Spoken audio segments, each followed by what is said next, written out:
guys, it's Reagan and welcome back to another video. I am really looking forward to filming today's video because I'm going to be talking about some of my favorite books from one of my favorite genres. That's right, today I'm going to be chatting through some of my favorite historical fiction books and hopefully give you guys some new recommendations from this genre to check out. Historical fiction is definitely one of my go-to genres, especially if I want to read something lyrical, beautiful, and emotional. One of my majors in school was history, so honestly, I'm just a sucker for any and all historical settings. I honestly could already make a part 2 to this video, but I wanted to be sure to include recommendations from not only a variety of different authors, but also different time periods and locations. Though I won't lie, I do have a bit of a soft spot for the turn of the century. But without further ado, let's go ahead and dive right into the recommendations. I'm just gonna go ahead and start with the heavy hitter. I've got my one World War II European set historical fiction recommendation, and that is All the Light We Cannot See by Anthony Doerr.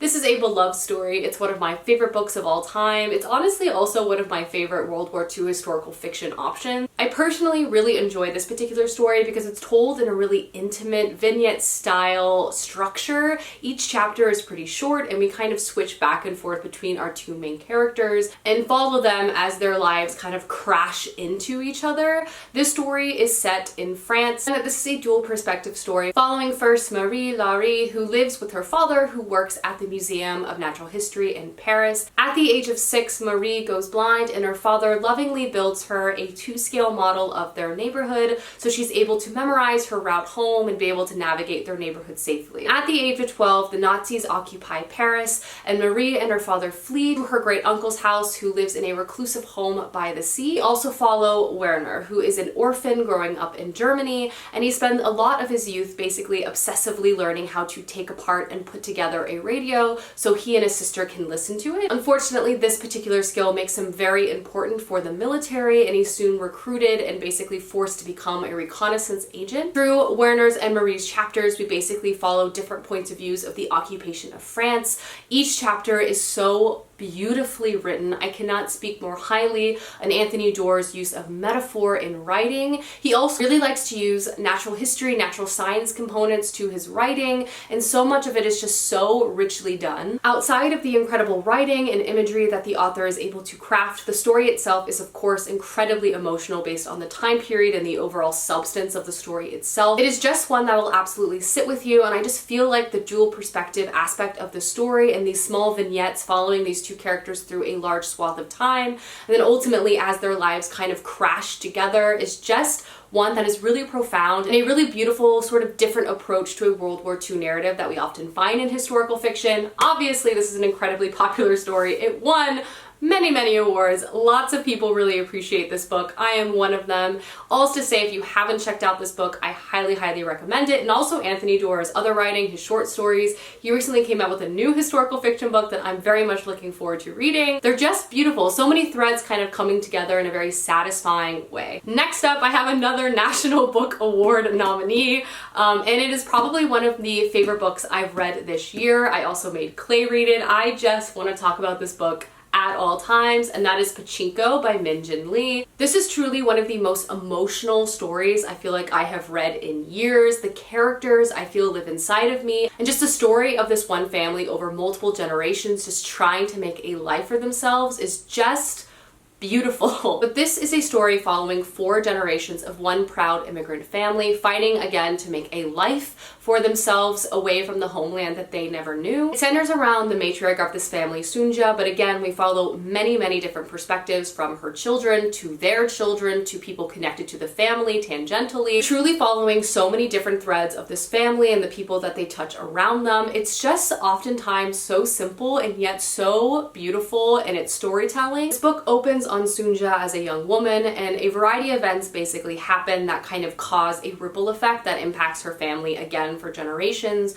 Sunja, at a young age, has a lover and she gets pregnant. She then finds out that her lover is actually married and refuses to marry her, and though he offers to basically buy her the world, she refuses and instead accepts a proposal from a gentle and very kind minister, leaving Korea to move to Japan. So she herself travels from Korea, leaving her homeland, to Japan, and there we follow Sunja and again her children. We see Sunja struggling to raise a family, try to fight to survive a war. We also move through the halls of Japan's finest universities to the underground gambling parlors of Pachinko dens. So much happens in this story, but it's also told in such a quiet and straightforward way. It's incredibly emotional, a true family saga, and also highlights so much about a particular piece of history I personally did not know much about. The struggle for acceptance, the struggle for identity. So many different immigrants that are moving around during this specific time period. It is just a stunning book. One of the best books I have truly ever read, and honestly, I recommend it to everyone. It is just a must read. Next up, I have a bit of a lighter option, one that has a beautifully detailed historical setting that also has a bit of romance and adventure, sort of like a magical historical road trip, if you will, and that is Gods of Jade and Shadow by Silvia Morano Garcia. This is definitely a book inspired by folklore and history, one that'll sweep you away. It's dazzling and magical, and honestly, a book I could not put down. But in a sentence, this book is basically a Mayan god of death sending a young woman on a life-changing journey in this dark fairy tale inspired by Mexican folklore. This book is set during the Jazz Age, and while many people are living a life full of dance and parties, our main character Cassiopeia spends most of her time cleaning the floors of her wealthy grandfather's home. And she dreams of a life far away from her small town in southern Mexico, and when she stumbles upon a very mysterious box in her grandfather's room, she accidentally releases the spirit of a Mayan god. From there, she's basically forced to help this Mayan god overthrow his treacherous brother, and her failure in this could mean her demise, but success could mean that her dreams could come true. From there, we follow Cassiopeia as she travels with this Mayan god of death through many different towns in Mexico. It's full of so much color, so much culture, and just the Jazz Age setting absolutely shines. We also follow Cassiopeia. She goes on her own personal journey of basically striking out for a life for herself. This book has a dash of romance, obviously has a dash of magic. But the star of the story is definitely Cassiopeia herself as she fights for her own life, her own destiny, and we see her basically strike out for herself in all of these magical and beautiful cities throughout Mexico. I loved this book. I honestly thought it was lyrical and beautiful, one that is bright and full of adventure, but also has an element of darkness too, with the magic associated with the god of death. It's just so good. Obviously, this is a historical fiction novel with an element of fantasy, but the historical setting is definitely very central to the narrative. It is not just a setting, but is a true driver of the plot. I could not recommend this book more. It's just a delight. Next up, I have another sort of fantasy historical fiction option for you, and that is The Bear and the Nightingale by Catherine Arden. And this is actually the first book to a trilogy and one of my favorite trilogies of all time. I honestly feel like this is one of the most beautiful, well-rounded fantasy series out there. Just each story built on itself so much. We also follow a pretty significant span of time, which allows us to not only see different elements to the society and the historical setting, but we also get to see how it kind of impacts our character as she grows up in age. As obviously as a young woman, she has different expectations at different times in her life. But in this first one, we basically follow our main character Vasya as a young girl, and she has grown up in the wilderness of Russia. Her father is kind of the leader of this homestead, and all of the families are very close there. In this community on the edge of the Russian wilderness, there's sort of a hybrid approach to religion. They are Orthodox, but they also still look to and very much celebrate the Russian folklore of the time. But when Vasya's widowed father brings home a new wife from Moscow, she herself is incredibly devout, and she takes it upon herself to basically try to eradicate any worshipping of the folklore of the past. And with her, she also brings a new priest to the area. And with the destruction of these more pagan rituals, a darkness begins to threaten this town from the forest itself. And Vasya basically takes on the mantle of trying to save her family and her town from this darkness. Again, this is a story that's told over 3 books. The first one is very much kind of an intro to the world, our characters, and is very much in this very remote Russian setting. But as we watch Vasya grow up, not only in age, but in her magic and in her own power, we travel across the Russian landscape. We find ourselves in Moscow and in a variety of other places. The historical setting of this book is central to the plot and the fantasy component. Yes, there's magic. Yes, there are characters pulled from fairy tales themselves present in this book, but I'm telling you, if you love historical fiction, this will be an absolute game changer for you. The writing is absolutely magical. There's lots of conversations around faith and religion and hubris, and basically we follow a young girl through so much of her life just trying to break free of the bonds that society has placed on her. It's just incredible. One of my favorite series of all time, one of my favorite settings of all time. It's so good, I promise. Next up is another beloved option. It's many people's favorites, including mine. All to say is if you haven't picked this book up for some reason, I really implore you to do so, and that is The Seven Husbands of Evelyn Hugo by Taylor Jenkins Reid. In my opinion, this is my favorite Taylor Jenkins Reid's book, but this author honestly has many historical fiction multi-POV stories that are all very popular and very good. So if this one doesn't call out to you, I recommend checking out some of her other books, as those settings might speak to you more. But this book opens on the aging but still very glamorous and very famous Evelyn Hugo finally deciding to sit down to have her biography written. Surprisingly though, she selects a kind of unknown writer named Monique, but Monique decides that she's going to seize this opportunity to jumpstart her career. This is a story kind of told both in the present and the past. We follow Evelyn Hugo's life, who is incredibly notorious in Hollywood for having married 7 different men, and she's also known to be one of the most beautiful women who has ever lived. And through these writing sessions and through this biography, basically Evelyn Hugo is finally deciding to reveal her truth as it relates not only to these famous marriages, but her life herself. Structurally, I really love how this book is written. We're basically following the entire life of Evelyn Hugo,